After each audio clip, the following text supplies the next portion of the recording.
we're in a moment right now where so many things that we would have thought previously were impossible, unimaginable within the context of our so-called democracy are happening. We're relitigating fights of the 50s and 60s. We are struggling for things that should be the basic affordances of democratic citizenship. We're seeing all of it happen, and it's fascinating to watch. And one of those things that's happening is happening on college campuses. Top Republicans are threatening to punish colleges and universities who allow pro-Palestinian protests on campus. House Majority Leader Steve Scalise spoke at an AIPAC conference, surprise, just last week to outline his plan to go after universities who fail to squash all criticism of Israel. That train's never late. And here is what he had to say. Looking at all of them, there's some civil rights violations we think are being violated. Now, obviously, we don't have the Justice Department today. If you have a change in administration, President Trump's made it clear, day one, if you're a college that is violating the civil rights of your students, we're taking away your accreditation. You want to get their attention? Party's over if you take away. We have that ability. We're going and looking at federal money, the federal grants that go through the Science Committee, student loans. You have a lot of jurisdiction as president with all of these different agencies that are involving billions of dollars. Some cases, $1 billion alone going to one school. And so we're looking at all of that. We've identified all of them. Clearly, this administration doesn't care. You get an administration that actually says we're not going to play the game anymore. There's a lot of levers and tools that will get their attention day one. Your accreditation's on the line.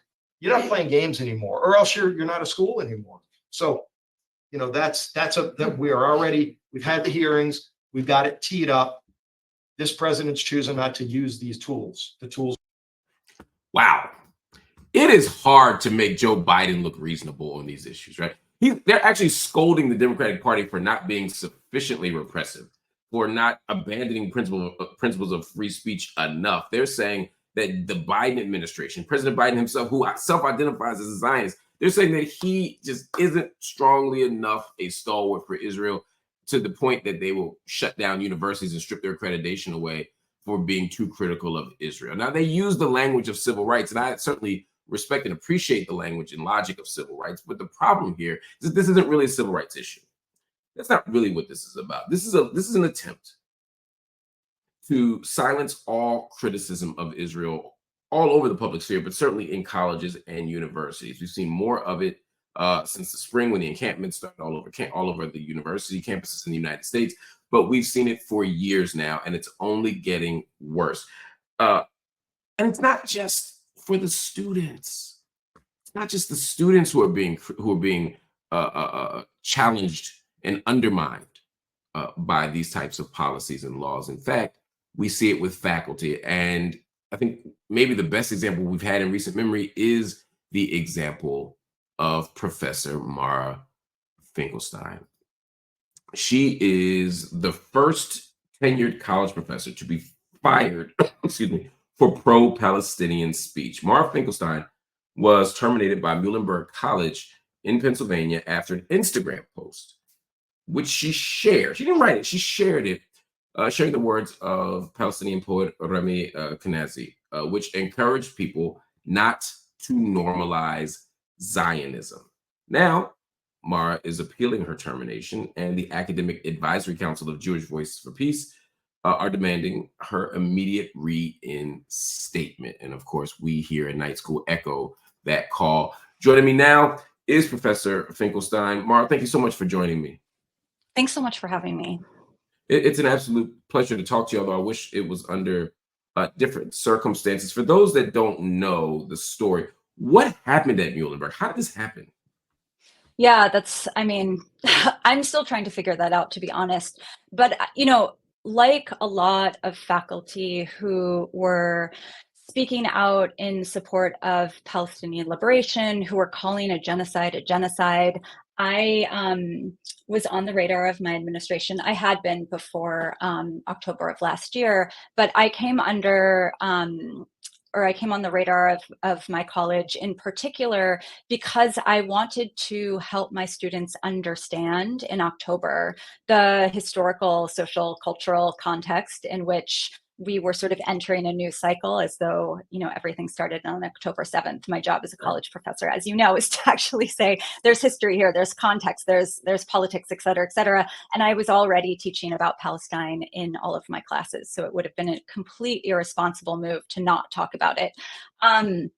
So that led to me sort of being on the radar of the administration in weekly meetings, telling them what I was teaching, showing them my syllabi, justifying why I would be talking about this in the classroom.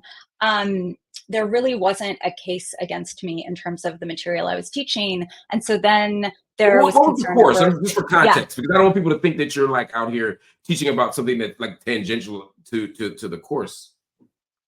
yeah, I was teaching. So for example, I teach an urban anthropology class, and during the week that we talk about infrastructure, what better example to learn about the built environment and how the built environment of a world controls our lives than to think about walls and checkpoints and roads in the West Bank. And so I had spent time with my students reading Palestinian scholars, learning from Israeli architects about the infrastructure of Palestine. And so, you know, in mid-October, it was absolutely critical to explain to my students how the contemporary history of the West Bank that we had learned about was tied to also what was happening in Gaza, was tied to, you know, this longstanding siege, et cetera, et cetera. So I was giving my students context. There was one student who identified as a Zionist and was quite upset about that, filed a complaint. It was investigated, nothing came of it. So that sort of dissolved. What was the substance of the complaint? Was it that you were being abusive, harmful? Was it one of those civil rights claims? What was the complaint? It was, yeah, so this case gets so complicated. So that was a bullying and harassment complaint that was unsubstantiated. And so it never really became a official complaint. It was just a way in which I could spend, you know, a day or two in the provost's office with a Title IX lawyer justifying the way that I teach my classes. And, you know, I think for context, it's important to say I'm an anthropologist. I'm trained as an anthropologist.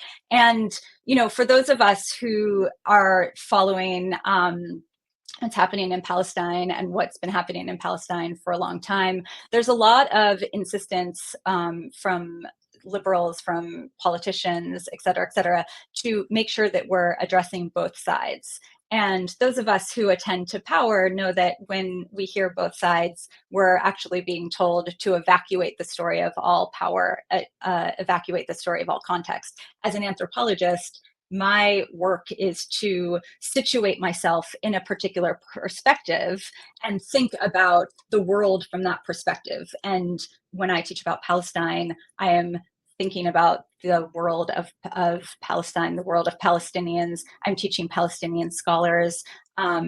We're not balancing that out by, you know, some kind of Israeli perspective that allows us to justify why we would listen to Palestinians. So, you know, there are people who teach a both sides model, and I'm not one of those people. And that's very concerning for Zionists, for folks who don't want a Palestinian perspective to be present. So in the fall, there was a lot of concern over my teaching, and that sort of went away. Winter break happened. I thought maybe I was off their radar. But what ended up happening, and I think we're going to see more and more cases like this, is that a student that I had never met, that I had never taught, that I had never encountered in my life, found that Instagram post. Yes, I've never met this person. Found that Instagram post because the student was watching my stories for weeks and was sort waiting. of, you know, waiting. And filed a equal opportunity non-discrimination policy complaint claiming that the student identified as a Zionist and a Jew are the same. This was in the complaint, that if you say Zionist, you mean Jew. If you say Zionist, you mean Jewish person. If you say Zionist, you mean Israeli. It's all the same. and that because Wow. of this They, post, they read the quiet part out loud, just for the audience to know. they, Remy Kanazi, this was the tweet that you yeah. posted. Do not cower to Zionists, shame them. Do not welcome them in your spaces. Do not make them feel comfortable. Why should those genocide-loving fascists be treated any different than any other flat-out racist? Don't normalize Zionism. Don't normalize Zionists taking up space. That's a tweet that they said was really an assault on Jews. That Zionist is just a fancy, dress up word for Jew, and that you were effectively attacking Jewish people.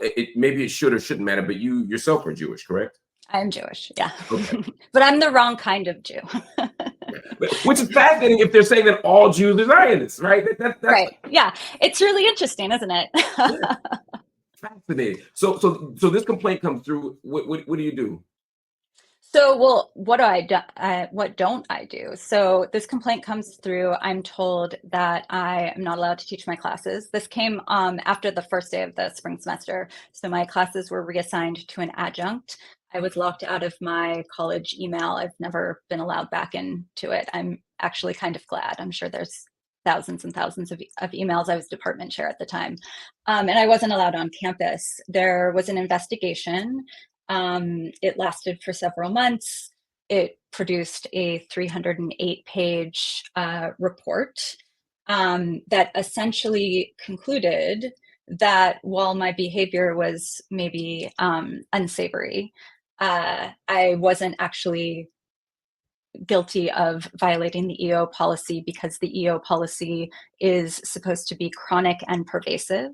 And so they didn't think that a social media post counted as that. But a secret panel of faculty and staff appointed through the Title IX office determined that actually, despite the report, I was guilty of violating the EO policy. I was found responsible for 4 counts of harassment, online harassment, discrimination, and online discrimination. And that was passed on to the provost, who, agreed. And I was told in May that I was fired with cause, which means you're done, no severance. It's so egregious that you're too dangerous to be around students. The harassment argument is an interesting one. Even if I were to, I could at least understand the logic of an argument of saying you're this awful racist because you do racist things online. But who are you harassing by posting that? It's like you sent it to your students. It's not like the students were supposed to be. I mean, how did they make a case that you were harassing someone? That's a really great question. And it's not a question that I've gotten a sufficient answer to. I will say that while this was happening in the fall, there was a petition that was put together by a group of alumni, I don't know who, under Muhlenberg banner, that was accusing me of all kinds of things. It was full of smears and misinterpretations of things that I had written, which, I'm not going to talk about what those accusations were, but they, put their own accusations next to things I had written, where you could see that actually what I was being accused of and what I was saying was completely different. Mostly I was just saying genocide is bad. Shouldn't be a controversial position, but apparently it is. We are really living in strange times. And that petition ended up getting like 8,000 signatures. And, if anybody was getting bullied and harassed, it was me. And the college was not interested in protecting me or getting the petition taken down. So, I think that this, one of the things I've been thinking a lot about is that the reality of the situation that we are experiencing is that if we take, the official death toll is 42,000 in Gaza, which is a gross undercount. We know that. If, for those of us who have read the Lancet article that came out in July, if we apply that formula, there are at least 300,000 people who have been killed by Israel in Gaza.